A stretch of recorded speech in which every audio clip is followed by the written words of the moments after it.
Almost everyone in the world has become conditioned at least some degree, whether mildly conditioned to moderately conditioned to, those of us living in the United States and the United Kingdom and many other places, Australia, and especially in the United States. It's legal to advertise alcohol. It's legal to market it all over the place. So many of us are dealing with things like a whole entire lifetime of being conditioned to view alcohol a certain way. It starts with observational learning. Observational learning, that is where, when we're growing up, we're seeing our parents and we're seeing other adult figures and older brothers and sisters sometimes drink alcohol and view it a certain way. We got marketing, advertising. In lots of the different movies and shows that are on, people are drinking alcohol and making it look cool oftentimes. There's some movies and shows where they don't glamorize it, but it's often glamorized in movies and shows. Then we have the magazine ads and commercial television ads. We see it on billboard ads, social events. When we go to restaurants and bars and grills, airplanes and airports, trains, hotel room service and hotel bars and other hotel restaurants, even at the little kids place called Chuck E. Cheese's that we have about a mile away from here. Eventually, within the past several years, they started serving alcohol at Chuck E. Cheese's. So it's this little place where you take kids, where there's pizza and there's cool characters and there's lots of video games and other types of games where you can win tickets and then exchange those tickets for prizes. So they even have alcohol at places like Chuck E. Cheese's nowadays. And of course, theme parks like Disneyland, SeaWorld, and the zoo, which we all have pretty close here, and other types of theme parks and roller coaster parks, that type of stuff. There's alcohol everywhere. Cruise ships. Remember, this is all our conditioning from childhood to present day life.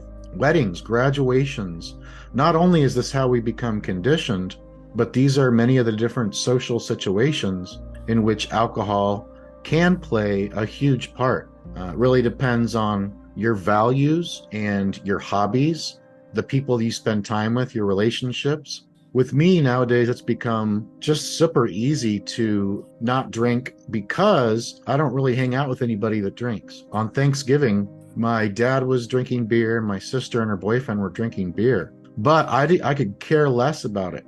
In early recovery, when I first quit drinking, social situations were really difficult. I hadn't rewired my brain to not care about alcohol, to view it as a moot substance.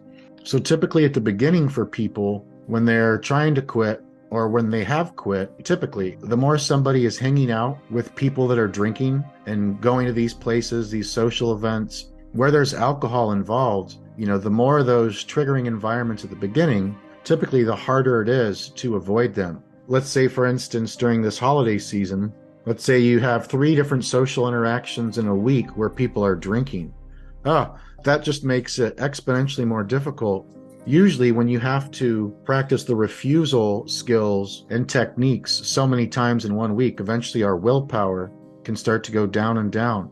And the higher stress we have, the lower willpower we have. Once it gets depleted, our prefrontal cortex, decision maker of our brain, the captain, can take a break. It can get sleepy. The instant gratification monkey can start jumping up and down. And then if your prefrontal cortex decision maker, captain of the ship, is really tired and maybe it's taking a nap, then the instant gratification monkey can hop in the driver's seat. No more PFC captain. Then that's when we can really, it can lead us to bad decisions like drinking alcohol when we promised ourselves we wouldn't drink. All the different places where alcohol could be either served or everyone or most everyone's drinking, etc.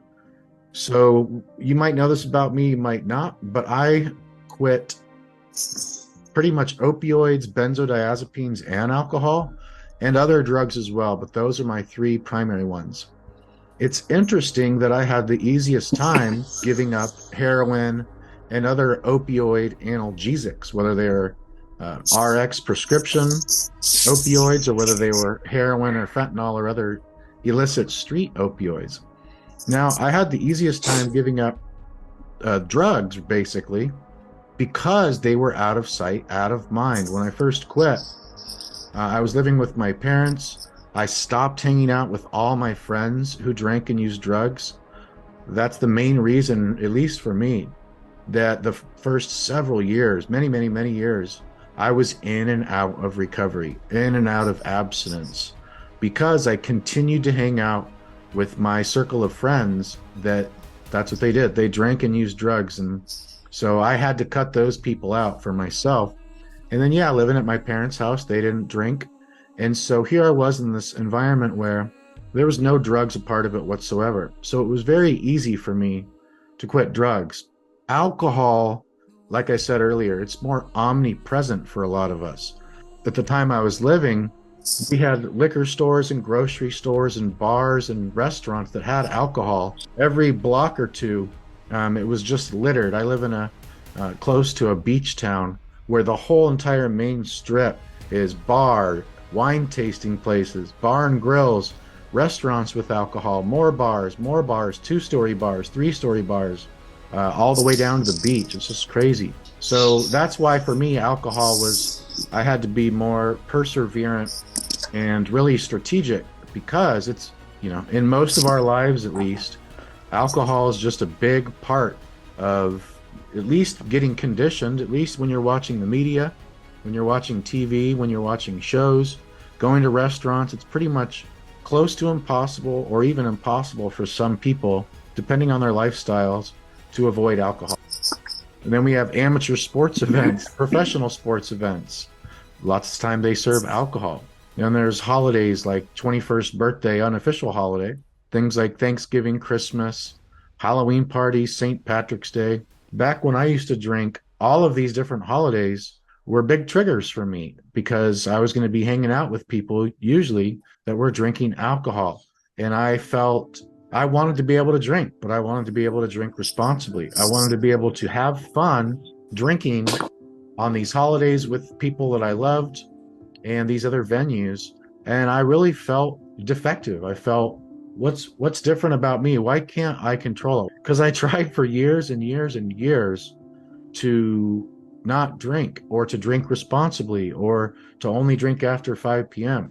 And I just never, ever could do it. So I really felt that I was defective. That impacted my self-esteem and my confidence. Just really, when you have something like alcohol use disorder, especially if it's a severe case, or even a moderate or mild case, but especially severe, it's so debilitating to one's life. And due to the high relapse rates, especially before learning about the biochemical puzzle piece, it's almost trippy to think, how does anybody do it? How does anybody quit drinking and stay sober without the biochemical foundation, or without making this alcohol recovery a large part of their life? Or how does anybody who has had alcohol problems returned to effective alcohol moderation? So that can be a crazy high learner's curve, and slim possibility or impossibility, depending on the person. All right, so we're covering up now all the places in which we see alcohol, where they serve alcohol, where other people are under the effects of alcohol. Even at movie theaters a few years ago, the movie theaters, now they got this beautiful, really nice looking bar at the AMC movie complex over here. And yeah, they're like $7 to $12 for a beer or a drink, but people do it. People do it. It's crazy.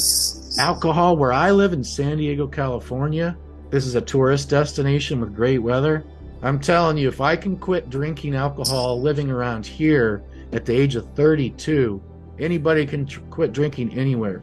This is alcohol use disorder heaven. So many people love drinking at the bars by the ocean, and so many different places serve alcohol here. It's just nuts. Comedy shows, concerts, county fairs. All right, I think I've beat this like a dead horse. But anyways, I just wanted to really help you to feel if there's any shame or guilt that you have, any feelings of why haven't I been able to make long-term success doing this? Why haven't I made my life really the way I want to see it? I wanted to help you, put you at ease. This is a heavy-duty conditioning and physical proximity challenge. It's really challenging for many of us.